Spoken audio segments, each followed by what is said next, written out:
오늘 드디어 여의도의 모습을 드러낼까요? 무려 50일 만에 열린 선거법 재판에는 국정감사 참석 때문에 법정에 못 나간다라고 하면서 법정에는 가지 않았습니다. 그런데 정작 그 국정감사에도 나오질 않았습니다. 이 대표가 관할 오늘은 당무에 복귀를 할지 또 내일 재판이 있다고 하는데 여기는 출석할지 관심이 모아지고 있습니다. 제가 단식을 한다고 해서 일을 포기하지는 않을 것입니다. 할 수 있는 범위 내에서 최선을 다할 것이고 주어진 역할을 포기하는 일은 없습니다. 검찰 수사 역시 전혀 지장받지 않을 것입니다. 자, 일단 최근에 이재명 대표의 행보를 보면 뭐 조금 유리하다 아니면은 이 국면을 전환한다 이런 거에는 참석을 하는데 좀 불리하다 싶은 거는 안 나간다. 선택적 행보 어떻게 보십니까? 그렇죠. 국회 본회의에 나가서 투표를 했습니다. 물론 뭐 본회의에 나가서 투표하는 게 엄청나게 힘든 일은 아닙니다. 그렇죠. 그런데 이제 서울 강서구청장 보궐선거에 지원 유세를 했습니다. 예. 그건 굉장히 힘든 일입니다. 그렇죠. 보통 사람들도요 지원 유세에 나서서 연설을 하면 물론 뭐 작은 목소리로 연설을 했다고 하지만 상당한 에너지가 소요되는 일이다. 그런데 그걸 다 했는데 그러나 재판에는 나가지 않았습니다. 그리고 본인 구속영장 실질심사에 나가서 뭐 8시간 훨씬 넘게 본인의 항변을 했습니다. 예. 그런 것도 굉장히 힘든 일인데 다 버텨냈습니다. 그런데 재판에 못 나간다고요? 그렇기 때문에 저는 재판 일정과 관련이 있다고 생각을 합니다. 제 개인적인 견해로는. 예. 그러니까 이제 내일 또 재판이 있지 않았습니까? 그렇죠. 그러니까 내일 재판과도 관련이 있고 지금 본인이 얘기했듯이 당무는 사실상 다 보고 있어요. 뭐 홍익표 원내대표로부터도 뭐 보고받을 거 다 보고받고 뭐 강서구청장 지원 유세도 하고 예. 뭐 사무총장으로부터도 보고받고 뭐 그렇게 하고 있기 때문에 당무에 복귀하느냐 안 하느냐는 형식적인 측면이 중요하지 않다. 실질적으로 당무를 다 보고 있기 때문에 그래서 저는 뭐 아까 개인적 관측을 자꾸 말씀을 드렸습니다마는 재판 일정과 관련이 있다고 생각합니다. 선택적 저런 부분이. 그래서 이제 재판을 지연시켜야 한다는 목표를 이재명 대표가 가지고 있는 것 아닌가 이렇게 관측합니다. 신 의원님 짧게요. 네. 출석하지 않은 그 재판이 선거법 재판이고 안 그래도 그 선거법 재판은 지금 1년 안에 끝내야 된다고 강행 규정도 있는데 그게 지금 늦어지고 있는데 거기에 안 나가면서 더 늦어지는 거잖아요. 그래서 지금 방금 전에 이재명 대표 멘트 나왔지만 단식하면서 주어진 역할 포기하지 않겠다. 검찰 수사 역시 전혀 지장받지 않겠다 했는데요. 한 가지를 숨겼어요. 뭐냐 하면은 그 20며칠 동안 단식하면서 재판 3개를 건너뛰었습니다. 예. 선거법 재판 2번, 대장동 재판 1번, 재판 3번을 건너뛰었어요. 일반인들 같으면요. 그러면 강제 구인장 아마 발부되고 뭐 할 정도인데 그래서 지금 이제 구속 위기를 면한 이재명 대표의 장면 과제는 뭐냐? 공직선거법 1심 판결 결과가 내년 총선 전에 나오지 않도록 재판을 지연하는 것이다. 지연하는 것인데 그런데 이거 다 끝나고 나서도 지난주 금요일에 또 선거법 재판 한번 멋대로 안 나왔잖아요. 예. 그러니까 국감에 출석한다는 이유로. 근데 국감장에도 안 나온 것이거든요. 그러니까 이 정도 되면요. 일반인으로서는 상상하기 힘든 거의 사법부를 가지고 쥐락펴락하는 이런 수준이 돼버린 게 아닌가 싶습니다. 예, 짧게 반론 부탁드리겠습니다. 뭐 특별하게 반론 드릴 건 없고요. 13일 날 이제 선거법 재판 때문에 재판에 나가야 되는데 국정감사를 이유로 재판에 불출석하게 되게 통보가 된 상황이고 그날 국정감사에 출석하기 위해서 집에서 나선 것으로 알려졌는데 건강 상태가 국감장에도 나갈 정도의 뭐 그런 것이 안 된다는 판단으로 다시 이제 집으로 들어간 것을 알고 있는데요. 예를 들어서 국민께서는 이렇게 보실 것입니다. 적어도 이번 한두 번 정도는 그런 단식의 영향, 후유증으로 뭐 건강이 안 좋구나 이렇게 이해를 해줄 수 있겠지만 앞으로 지금 두 분께서 말씀하신 대로 재판 일정을 고의로 지연하려고 하는 이런 것으로 국민께서 판단하시게 된다면 정말 강서구청장 선거 이후에 민주당에게 기회를 한번 주신 이런 국민들이 판단이 또 심판이 민주당으로 향할 가능성이 충분히 있기 때문에 예. 이재명 대표는 뭐 그런 어떤 당의 대표로서 당의 관리에 관한 것이 아니라 국민의 어떤 눈높이나 이런 것들을 생각한다면 본인이 재판을 고의로 지연한다라는 그런 인식을 국민께서 하시지 않도록 재판에 적극적으로 임하는 그런 모습을 보여주시는 것이 마땅할 것이다 이렇게 판단합니다. 예. 자, 이런 가운데 오늘 월요일입니다. 이제 이재명 대표가 여의도에 복귀할 가능성이 제기되고 있었는데, 자, 지금 어떻게 파악되고 있어요? 예, 오늘 오전 중에 다시 한번 확인을 해봤는데요. 이 대표 오늘도 복귀는 어려울 거다. 지금 이 대표 측이 이렇게 설명을 했습니다. 예. 오늘 하루도 전혀 외부 일정을 하지 않고요. 집 안에서 머물면서 이제 전화나 문자로 당 이제 관계자들의 보고를 받는다 이렇게 알려졌는데 오늘 그 10시에도 국방위원회 국정감사가 있는데요. 여기에도 결국 불참할 것 같다고 하고요. 지금 다만 이제 계속 말씀 주시는 내일 재판 참석 여부에 대해서는 재판부가 양해를 해주지 않는다면 출석을 해야 할 것이다 이렇게 얘기를 하고 있거든요. 예. 그러니까 사실상 강서구청장 선거가 끝나고 처음 모습을 보이는 장소가 아마 내일 법원이 될 가능성이 지금까지로는 가장 높아 보입니다. 여의도가 아니라 법원일 가능성이 예. 크다. 자, 이재명 대표 당무 복귀가 제일 지금 어떤 현안이 쌓여 있길래 당무 복귀가 시급하냐 이런 얘기도 나오고 있는데 국민일보 오면 기사 보시겠습니다. 자, 이재명 대표 이르면 오늘 당무 복귀 가능성이 있다라고 했는데 조금 전에 저희 최지원 기자가 취재한 바에 의하면 오늘은 좀 어려울 수도 있다 이런 얘기가 나오고 있습니다. 자, 지금 구청장 선거였습니다만 선거에 이겼잖아요. 영장도 기각됐습니다. 이제 이재명 리더십은 확고해졌습니다. 적어도 당내에서는. 그렇다면 이 당을 어떻게 이끌고 갈까? 자, 일부 지금 체포동의안에 찬성한 사람들이 있었는데 이 사람들까지 끌고 갈 것인가? 가결 5인방 어떻게 갈 것인가? 여러 지금 해석들이 나오고 있습니다. 자, 제일 궁금한 거 가결파 5인방입니다. 저희들 그래픽으로 준비를 했는데요. 참고로 지목된 사람들이에요. 이분들이 뭐 그렇다고 100% 했다, 가결을 했다 이렇게 또 확신할 수 있는 상황은 아닙니다만 뭐 김종민 의원이라든가 설훈 의원, 자, 이상민, 이원욱, 조응천 의원 이 5사람 이 정확히는 이재명 대표가 뭐 구속돼야 된다 이렇게 한 분들은 아니에요. 가서 정정당당하게 정면 승부해라라고 했는데 이분들의 처분 어떻게 전망하십니까? 이재명 대표가 구청장 선거 막판에 가서 작은 차이를 우리 극복하고 함께 가야 된다라고 하는 통합의 메시지를 내지 않았습니까? 예. 그 메시지 이후에 정청래 의원, 소위 뭐 외상값을 받아야 된다라고까지 했던 정청래 의원의 메시지도 달라졌단 말이에요. 예. 그리고 지금 최고위원들 사이에서 이런 가결파 소위라고 하는 의원들에 대한 징계 문제나 이런 말들이 나오진 않고 있어요. 다만 당원들이 징계 청원을 한 것이 5만 명이 넘었기 때문에 그것은 예. 지도부가 공식 답변을 해야 된다는 규정이 있지 않습니까? 여기에 대해서 어떤 답변을 내놓을 것인가. 그리고 이분들이 당의 윤리심판원에 예를 들어 넘겨졌을 때 어떤 판결을 할 것인가. 이런 문제들이 이제 남아있는 것이지. 그렇죠. 당 지도부의 그 의견은 이재명 대표의 통합의 메시지 이후에 과거와는 좀 확연히 달라진 뭐 이런 측면이 있다. 뭐 그렇게 지금 흘러가고 있는 것 같습니다. 잠깐만요. 그러면 외상값 이제 안 갚아도 되는 겁니까? 아니면 지금은 안 갚아도 되는 겁니까? 외상값이라는 건 언제든지 갚아야 되겠죠. 예. 그게 외상값인데 그러나 이제 그것은 이제 공천과 연결이 돼 있을 텐데 제 입장에서 말씀드리면 뭐 공천이라고 하는 것은 워낙 이해찬 대표 때 만들어진 시스템 공천의 룰이 있기 때문에 이것이 뭐 당 대표 개인의 의견이 어떻게 좌지우지해서 유불리를 할 수 있는 이런 건 아닙니다. 워낙 다양한 항목들이 있거든요. 그래서 외상값은 그냥 외상으로 남지 않을까라고 예. 하는 생각을 저는 개인적으로 해봅니다. 알겠습니다. 자, 그런데 이게 철학적 문제인데요. 외상이냐라는 얘기입니다. 이게 외상을 진 거냐? 무엇이 해당 행위인가라는 무엇이 정의인가 뭐라는 책 제목처럼 무엇이 과연 해당 행위인가? 이분들의 선택이 해당 행위였느냐? 자, 영장 실질 심사 받으라고 했던 게 그게 해당 행위이냐? 이 부분에 대한 철학적 질문도 있을 수 있어요. 그래서요, 뭐 그 가결파에 대한 징계를 할 수 있는데 마치 포용하고 화합하는 것처럼 안 하는 것처럼 이렇게 지금 연출을 하고 있는데 안 하는 게 아니라 제가 봤을 땐 못 하는 겁니다.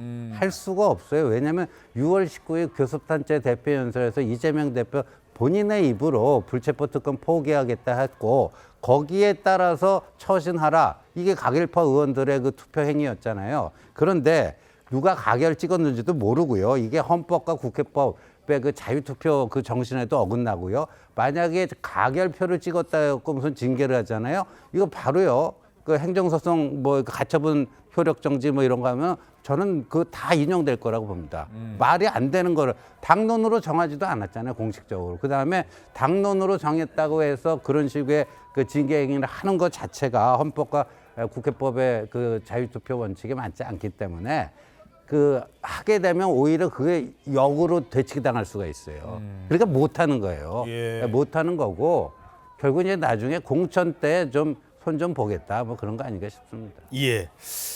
자, 이재명 대표 또 하나가 이제 아까도 전해드렸습니다만 재판 출석 여부인데 최주영 기자, 아까 그러니까 오늘 당무는 좀 힘들어도 내일 재판은 참석하는 쪽으로 갈 수도 있다. 재판부가 받아들여주지 않는다면 조금 더 자세히 설명해 주시죠. 원래 이전에는 그 연기 요청서를 한 차례 이제 내기도 했잖아요. 단식 이후에 재판 출석하는 과정에 있어서. 근데 이제 그게 이번에도 신청을 해서 지금 연기를 기대하는 건지 이 부분에 대해서는 확인되지 않았습니다만 아직도 건강상의 문제가 있기 때문에 이 부분을 재판부가 좀 양해해 주십사 기대하고 있는 상황인 맞는 것 같아요. 어허. 근데 이제 이번 주에 아마 그 대장동 위례신도시 개발 특혜 의혹과 또 성남FC 후원금 의혹 관련 재판이 지금 17일과 20일에 예정이 돼 있는데 내일 같은 경우에 이 정진상 전 실장의 배임 또 이해충돌 방지법 혐의 재판이 진행되기 때문에 그 피고인이기도 한 이 대표가 원칙적으로는 본격적인 공판엔 나와야 하는 게 원칙입니다. 또 불참을 하게 될 경우엔 서면 등으로 사유에 대해서 알려야 되는데 이 미리 사유서에 대해서 제출을 했는지 여부는 확인이 안 되고 있지만 일단 방금 말씀드렸던 대로 대표 측에게 확인을 해보니까 양해가 안 구해지면 내일 재판은 나간다. 지금 이런 입장인 걸로 알려지고 있습니다. 예. 자, 재판이 앞으로 줄줄이 예고돼 있고 재판도 지금 그게 그 재판이었어? 막 지금 이제 헷갈릴 수도 있기 때문에 많은 분들이 어떤 내용이 이 가장 쟁점이 되는지 이것도 궁금하실 텐데 지금 백현동 얘기가 다시 나오고 있어요. 왜 그러느냐? 지금 백현동 사건 자체가 아니라 물론 백현동 사건이죠. 근데 이재명 대표 사건이 아니라 다른 사람 김인섭 사건이에요. 근데 여기서 공무원이 나왔는데 이게 좀 이상하다고 합니다. 이게 심상치 않대요. 왜? 그 공무원의 발언. 옛날에 감사원 감사 내용을 보면요. 그 감사에 그렇게 적혀 있습니다.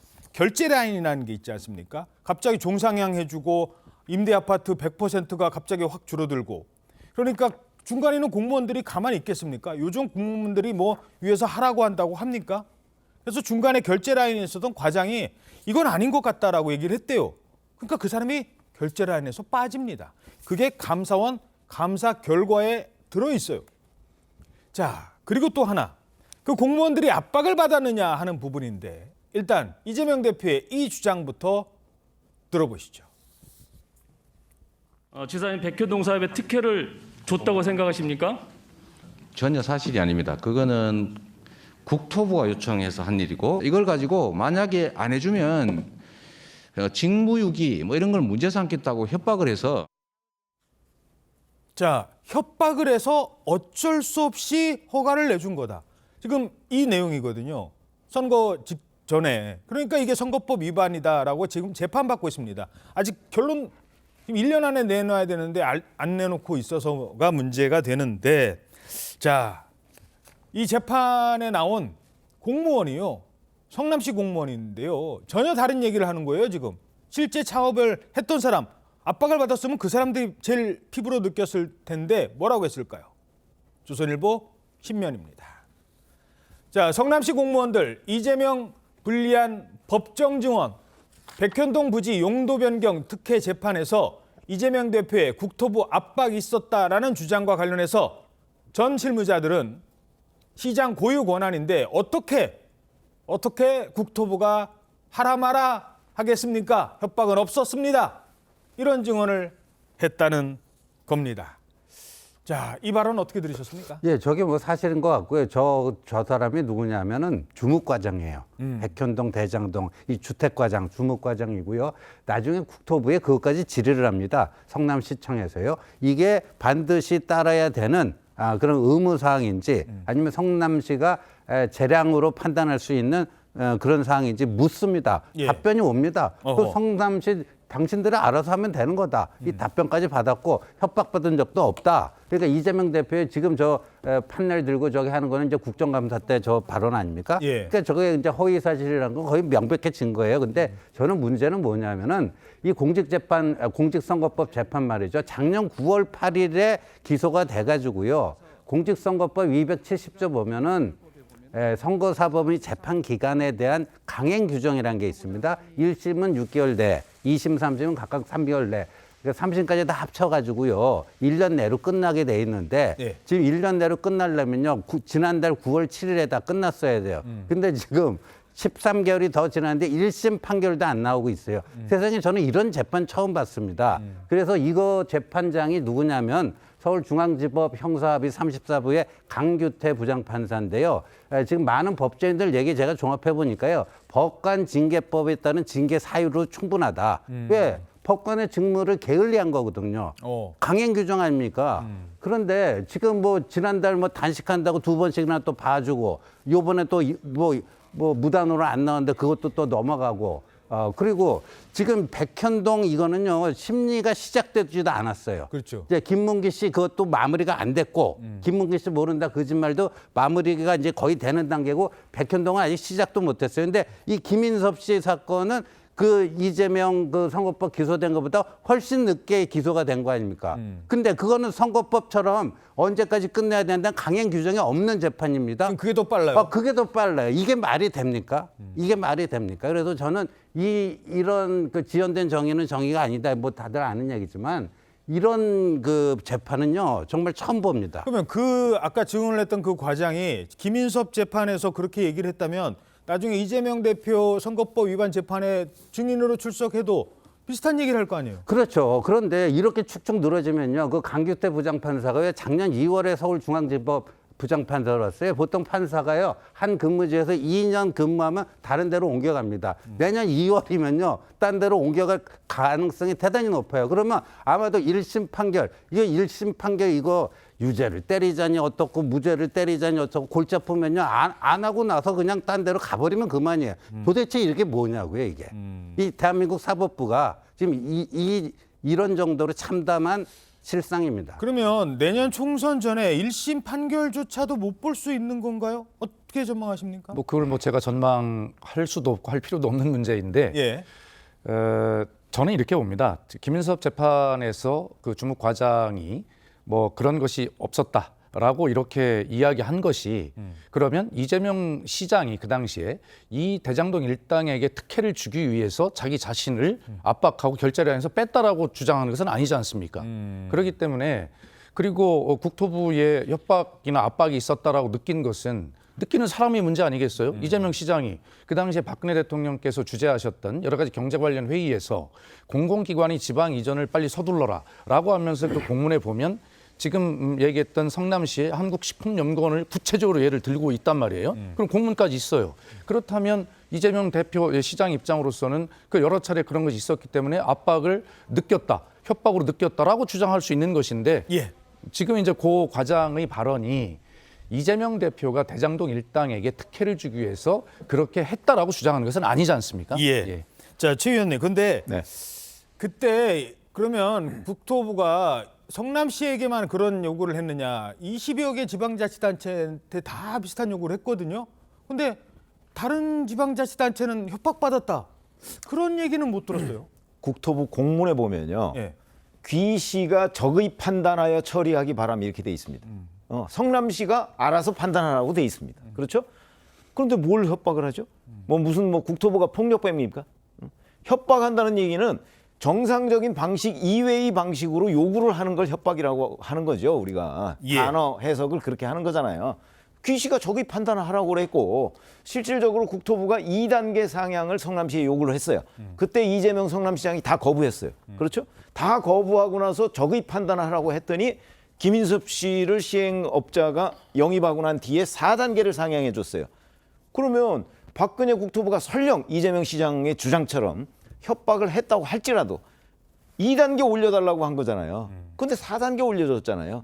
그다음에 아까 성남시 공무원들이 뭐 그런 걸 그것 때문에 어쩔 수 없이 압박을 받아서 해줬다 이렇게 한 증언이 없다고 하셨는데 예. 그 증언이 있습니다. 예. 실제 그걸 해줄 수 없다고 사인을 안 한 공무원은 좌천을 당했어요. 그 이후에. 그러니까요. 그다음에 실제 그걸 해준 공무원이 또 법정 증언을 아마 곧 하게 될 겁니다. 예. 검찰에서는 이미 진술을 했고요. 예, 알겠습니다. 이게 이제 선거법 위반뿐만 아니라 앞으로 백현동 사건 재판에도 영향을 미치기 때문에 이 내용 짚어봤습니다. 자, 그런데 이런 상황에서 이재명 대표 구속영장이 기각됐잖아요. 그 후폭풍이 계속 이어지는 것 같습니다. 요즘 법원에 가면은요, 무슨 일이 벌어지고 있는지 저런 화환이 온대요. 자, 아니 무슨 근조화환 같은데 최지원 기자, 저게 뭐예요? 네, 저게 지금 서초구 대법원 청사 후문 주변에 근조 화환이 내걸린 건데 무려 196개라고 하고요. 그 늘어선 길이만 400m가량이 된다고 합니다. 오호. 이 대표의 구속영장 기각을 비판하는 극우 시민단체들이 세워놓은 건데 그 판사를 비판하는 거군요. 네, 판사 비판도 있고요. 대부분은 이제 기울어진 사법부 정상화, 중대범죄인 이재명 구속 이런 비판적인 내용이 대부분입니다. 또 보시는 것처럼 영장을 기각한 유창훈 영장 전담 판사를 향해서 욕설이나 비속어 같은 문구를 넣은 근조 화환이 넘쳐났습니다. 이 화환은 아까 말씀드린 대로 신자유연대 등 보수단체가 관리를 하는데 이 보수단체가 지난달 29일부터 이달 29일까지 한 달 동안 이 서초역 인근에 집회 신고를 해놓고 집회를 열고 있는 상황이기도 합니다. 예, 글쎄요. 뭐 판결에 불만은 있을 수 있습니다. 하지만 법원 앞으로 저렇게 근조 화환까지 온다. 비판의 목소리도 나오고 있습니다. 조선일보 사설도 비판하고 있습니다. 자, 판사의 영장 기각은 납득하기 어려운 측면이 있는 게 사실이다. 하지만 아무리 그렇더라도 저주에 가까운, 아까 뭐 사형이라는 말까지 있었잖아요. 저주에 가까운 막말을 퍼붓는 거는 사법 시스템에 대한 협박이다라고 할 수밖에 없다라고 조선일보도 사설을 통해 비판하고 있습니다. 자, 그런데 사법부를 향한 공격에 앞장섰던 건 민주당이라고 해서 예외는 아니었습니다. 옛날에 김경수 전 지사 유죄 선고 났자 그때 어떻게 했죠? 민주당의 주장 다시 한번 들어보시죠. 본인의 그 열등감이니까 저는 그러니까 부족한 논리를 짜집기 한 증거밖에 없습니다. 일종의 그 주관적 해석이 개입됐다고 볼 수밖에 없는 거잖아요. 네, 그렇죠. 단순 비서가 아니라 수행 비서로 아주 밀착마크한 케이스고. 그만큼 양승태 전 대법원장이 마음에 들어했고 네. 옆에 두고 싶었던 그런 판사였다는 겁니다. 예. 자, 사법부의 결론이 마음에 들지 않는다고 이미 대법원 판결이 난 사건에 대해서도 저렇게 얘기를 하고 또 구속영장 기각된 건데 무죄도 아니고 영장 기각됐다는 이유로 저렇게 근조화환 보내면서 사법 시스템을 조롱한다. 어떻게 보십니까? 그래서 저는 뭐 저렇게 그냥 뭐 저주의 막말을 쏟아붓고 하는데 절대 찬성할 수가 없죠. 그러나 판사의 판결문 이것도 공적인 그 평가의 대상이 돼야 된다고 봅니다. 어허. 예를 들어서 기자가 허위 기사, 가짜 뉴스 쓰면은 그 기자에 대한 평가가 사회적 평가가 따르지 않습니까? 교수가 엉터리 논문 쓰면은 거기에 대한 사회적 평가 따르지 않습니까? 국회의원이 그 대정부 질문 가갖고 이상한 헛소리나 하고 그러면 거기에 대한 사회적 평가 따르지 않습니까? 판사가 이상한 판결문을 쓰면 거기에 대한 사회적 평가는 좀 따라야 된다고 봅니다. 유창훈 부장판사의 그 판결문은요, 법리 이전에 기초적인 논리가 저는 안 돼 있는 그런 판결문이다. 중학교 2학년 정도의 논리 구성력을 논리 구성 능력을 가진 사람만 보더라도 앞뒤가 안 맞는 게 한두 가지가 아니에요. 그러니까 거기에 대한 사회적 평가는 아주 따끔하게 냉정하게 할 건 하고 오히려 저렇게 하면요. 조금 더 안 좋습니다. 더 아프게 냉정하게 좀 평가를 해야 된다고 봅니다. 예, 물론 이제 개인적인 평가입니다만 판결문 자체도 문제가 있다라고 지적을 하셨습니다만 어떻게 보십니까? 예, 뭐 우리 신조 의원님의 개인적 의견에 대해서 제가 뭐 평을 붙일 수는 없고요. 다만 대한민국이 그 세계의 어떤 지도국가, 윤석열 대통령께서도 글로벌 중추국가를 지향하고 있는 이 시점에 민주주의의 어떤 기본적인 원칙에 관한 문제가 이렇게 사회적 이슈가 되고 있다는 자체가 부끄러운 일 아닙니까? 그렇기 때문에 저는 우리 모두가 좀 성숙한 민주주의 시민으로서 사법부의 판단은 다 존중을 하도록 노력하는 것, 이것이 굉장히 중요하다 생각하는데, 방금 화면에서 보셨습니다만 저도 자신 있게 말씀을 드릴 수 없는 것이, 저도 당의 대변인이나 이런 걸 하면서 저희 당에 불리하게 나온 판결 이런 것들에 대해서 아쉽다거나 뭐 그런 어떤 비판적 어떤 논평을 냈던 기억이 있거든요. 그렇기 때문에 이것은 너와 나의 문제, 뭐 너의 문제, 뭐 이렇게 구분할 게 아니라 우리 모두가 대한민국 민주주의의 본질을 잘 지켜가는, 삼권 분립의 원칙을 지켜가는 그런 측면에서 사법부의 판단을 존중하는 분위기를 정치권이 먼저 모범을 보여야 할 것이고요. 예. 또 사법부 역시도 이런 어떤 논란에 휘말리지 않도록 본인들 스스로가 자신들의 위치를 좀 되돌아보는 그런 엄정한 정치 논리에 휘둘리지 않는 그런 어떤 존중받을 수 있는 판결을 하려는 노력이 굉장히 중요하다, 이렇게 논평하겠습니다. 예. 자, 방금 전에 들어온 소식이 하나 있는데요. 뭐 이거는 특별하게 물론 확인을 해봐야 되는 문제입니다만, 검찰이 지금 백현동 사건과 관련해서 따로 기소를 했잖아요. 영장 기각된 것 중에. 근데 이번에 위증교사 혐의로도 추가로 기소를 했다. 조금 전에 기소를 했다라는 보도가 나왔습니다. 각각인데 백현동 사건은 이게 예를 들어서 뇌물을 받고 배임을 한 거냐, 뇌물죄는 포함이 안 됐기 때문에 법적으로 뭐 다툴 필요가 있다, 이런 얘기가 있습니다만, 검찰에서 위증교사 사건만큼은 자신 있다. 그리고 이거는 영장 기각됐을 때도 어느 정도 소명이 됐다라고 했던 부분이거든요. 근데 이 부분에 대해서 따로 또 떼서, 물론 불구속입니다만, 기소를 했다라는 소식이 전해졌습니다. 이게 조금 전에 이 중앙지검에서 알림으로 기자들한테 문자를 보냈거든요. 예. 그래서 이제 반부패 수사 3부가 이재명 지사 그리고 또 전 성남시장 수행 비서에 대해서 각각 위증죄와 위증교사죄와 위증죄로 각각 불구속 기소했다, 이렇게 지금 알림을 보냈습니다. 예, 알겠습니다. 그 이제 각각의 사건에 대해서 특히 이제 검찰은 이 부분에 대해서는, 위증 혐의에 대해서는 좀 자신이 있었던, 아니 그렇게 저는 좀 생각이 다른데, 예. 검찰은요 이번에 이재명 대표 구속영장 청구할 때 세 가지 혐의잖아요. 예. 쌍방울 대북송금, 위증교사, 백현동 배임. 예. 그렇죠. 이 세 가지에 대해서 검찰은 다 자신이 있다는 얘기예요. 예. 그렇죠. 예. 그러나 이제 이 세 가지 혐의를 보고 유창훈 영장전담 판사가, 자, 위증교사 부분은 범죄 혐의가 소명이 된다고 본인 의견을 얘기한 거고, 영장전담 판사로서.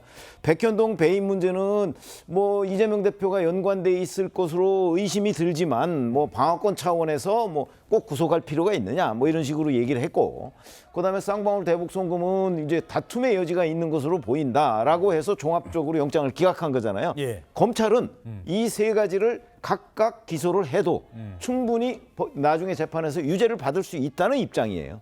그렇기 때문에 맨 먼저 위증교사를 기소할 것이다, 이런 언론 보도가 많았지만, 그러나 백현동 배임 문제를 먼저 기소를 했고, 예. 원래요 그 각각의 사건에 대해서 수사해서 그 각각 사건 별개로 기소를 하는 게 원칙입니다. 예. 그러니까 이 검찰의 행동은 원칙적인 거예요. 예. 일괄 기소가 오히려 약간 좀 이상한 측면이 있죠. 그렇죠. 그래서 왜 일괄, 예. 그래서 이 세 가지를 각각 수사해서 원칙대로 불구속 기소를 한 겁니다. 구속 기소를 한 것이 아니고, 예. 구속영장, 저렇게 되면 구속영장 재청구도 없다, 이런 얘기가 되는 거죠. 그렇죠. 저 부분에 대해서는 재청구하지 않고 바로 이제 재판에서 따져보겠다. 근데 지난번에 영장 말씀하셨습니다만, 영장 청구할 때는 세 건을 다 합쳐서 병합해서 영장을 청구했지만 왜 기소는 따로 하느냐?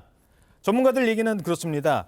이게 백현동 사건이 있고 이게 위증교사 사건이 있는데, 이걸 같이 기소를 하면 검찰이 봤을 때 유죄 확정이 빨리 나올 수 있고, 유죄가 확실한 위증교사 혐의가 이 백현동 사건이랑 같이 간대요.